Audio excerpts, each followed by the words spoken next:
आज बसंत पंचमी है, भगवान देवादिदेव महादेव का Like, share and subscribe. आज बसंती पुष्प से सरसों का जो फूल होता है, Like, share and subscribe. 108 सरसों के पुष्प से भगवान शंकर का श्रृंगार किया जाता है Like, या share and subscribe. शिव को समर्पित किया जाता है।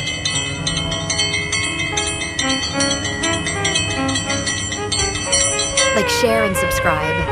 अगर डॉक्टर बोल भी देता है कि ऐसा लग रहा है कि कोई बड़ी बीमारी आने वाली है, शरीर में कोई ऐसा रोग आने वाला है कि ये बहुत बड़ा रहेगा, हम उनको हमेशा कहते आए हैं कि प्रयास करना कि बसंत पंचमी के दिन सरसों के फूल 108 शंकर भगवान को चढ़ जाएं, उसके बाद जांच करवाना प्रारंभ करो, बड़ी बीमारी नहीं आएगी, बाबा उसको टाल नहीं देगा। उसका नाम महामृत्युंजय है, उसका नाम ही महामृत्युंजय।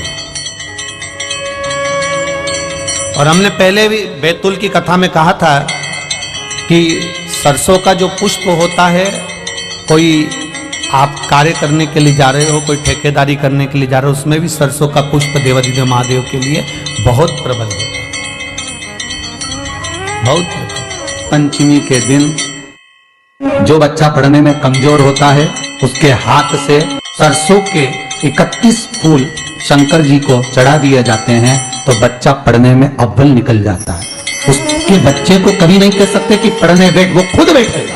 और बाकी के सरसों के फूल आपको मालूम है कि रोग मुक्ति के लिए तो होते ही हैं, ये तो आपको पहले भी वर्णन किया महाराज कि जब कोई एकदम रोग आ जाए और डॉक्टर एकदम बोल दे कि ये रोग भारी आ गया है और इसकी जांचें जाएंगी और फिर ये कुछ भी हो सकता है, तो क्या करा जाता था कि 108 सरसों के फूल लाकर तुरंत शंकर भगवान को चढ़ाए जाते थे महाराज। तो चढ़ाने के बाद में रिपोर्ट अच्छी आती है। ऐसा नियम है, कहीं ठेका कोई ठेकेदारी करते हैं ना, जो ठेका भरते हैं कि भाई मेरा टेंडर आना चाहिए, मेरा ये काम होना चाहिए, मेरी मल्टी बनना चाहिए, या मेरा ये काम के लिए जा रहा हूं, ये काम फतेह होना चाहिए, उसके सबके हाथ पैर जोड़ने से अच्छा एक काम करो, बस 108 सरसों के फूल उठाओ, शंकर जी का उद्धतेश्वर महादेव का नाम लिखो और छोड़ दो, शिव जी के ऊपर एक एक कर चढ़ा दो, वो ठेका तुम्हें ही मिलेगा, वो काम तुम्हारे पास ही आए। हम बच्चों से कहना चाहेंगे, छोटे छोटे बच्चों से, आप माता सरस्वती की आराधना करा करो।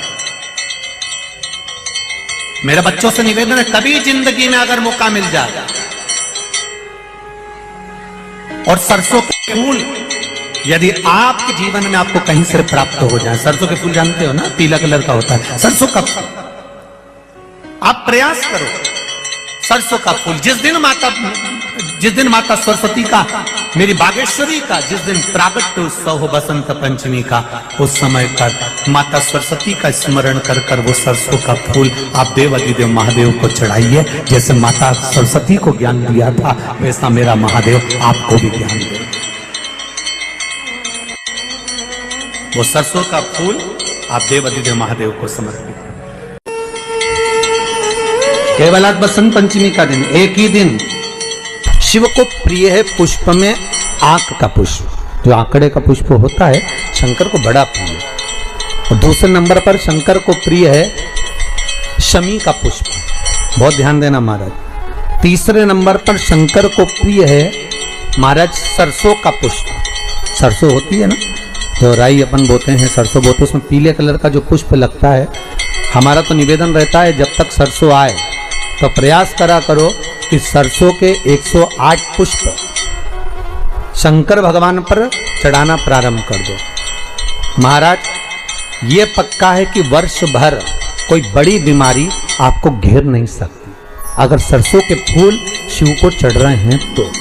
और प्रयास करना कि सरसों का जो पुष्प होता है, सरसों का जो फूल होता है महाराज, अगर कोई व्यक्ति को किडनी या लीवर से जुड़ी हुई कोई तकलीफ होती है, या किसी व्यक्ति का एक्सीडेंट हो गया होता है और उसका कोई अंग रह गया हो, कोई शरीर का कोई भाग रह गया और वो काम नहीं कर रहा हो, जैसे किसी के पांव रह जाते हैं एक्सीडेंट के बाद, किसी का हाथ रह जाता है, या कोई अंग काम नहीं कर रहा हो, वहाँ ब्लड पहुँच नहीं रहा हो, वो जगह एकदम सुन्न हो गई हो, खाली पड़ गई हो, तो उसके लिए शिव महापुराण की कथा कहती है कि सरसों के पुष्प 11 शंकर जी के राइट भाग में, जहाँ शिव जी के गण दरवाजे के द्वारपाल मणिभद्र जिस जगह पर निवास करते हैं, कौन निवास करते हैं? मणिभद्र। शंकर जी के दरवाजे के द्वारपाल हैं मणिभद्र जी। तो मणिभद्र दरवाजे के द्वारपाल में राइट भाग में मणिभद्र जी विराजते हैं। मतलब राइट भाग कौन सा हुआ? जब आप मंदिर से बाहर निकलेंगे तो राइट भाग, मंदिर में प्रवेश करेंगे जब राइट नहीं होना चाहिए, आप मंदिर से जब जाएं तो राइट भाग। मतलब आप मंदिर से राइट से जाएंगे तो शंकर जी का भी राइट हो जाएगा, क्योंकि शिव जी ऐसे बैठे हैं तो शंकर जी का भी राइट हो गया, देवता उनका भी राइट हो गया। तो राइट भाग सीधा हाथ मणिभद्र जी का स्थान। 11 सरसों के पुष्प मणिभद्र के उस द्वार पर आप रख दीजिए और मणिभद्र के द्वार पर रखकर अंदर जाकर 108 वापिस जब आप बाहर निकल रहे हैं, ये पुष्प आप रखने के बाद एक बार बाहर जाएंगे, फिर वापिस आएंगे मणिभद्र के रखने के बाद, और अंदर जाकर 108 सरसों के पुष्प शंकर को समर्पित करेंगे महाराज। उस सरसों के पुष्प जो शिव जी को आप समर्पित कर रहे हैं उसको वापिस लेकर आएंगे, श्री शिवाय नमस्तुभ्यं बोलकर उस सरसों के पुष्प को महाराज सरसों के तेल की बोतल में उसको डाल लीजिए। शंकर भगवान को किसी भी प्रदोष में शाम के समय प्रदोष काल में उस तेल को वापस ले जाकर चढ़ा दीजिए शिव जी को, उसको वापस लेकर आ जाइए। उस तेल का प्रयोग आप नाभि में डालिए और जो शरीर काम नहीं कर रहा उस स्थान पर कम से कम 15 दिन 20 दिन तक उसकी मालिश करना प्रारंभ करिए। बाबा चाहेगा तो चलाने का प्रयास कर देगा और वो अंग वो शरीर काम करने लगेगा। मणिभद्र का स्मरण, श्री शिवाय नमस्तुभ्यं, सब बोलिए एक बार जमकर, श्री, अरे पहले बोल दिया, हमारे साथ तो बोलो, श्री शिवाय नमस्तुभ्यं। भगवान शिव के मंत्र का स्मरण कर कर करते सरसों का जो पुष्प है उसमें आनंद की अनुभूति है, आनंद की अनुभूति। सरस्वती जी का एक नाम शारदा है।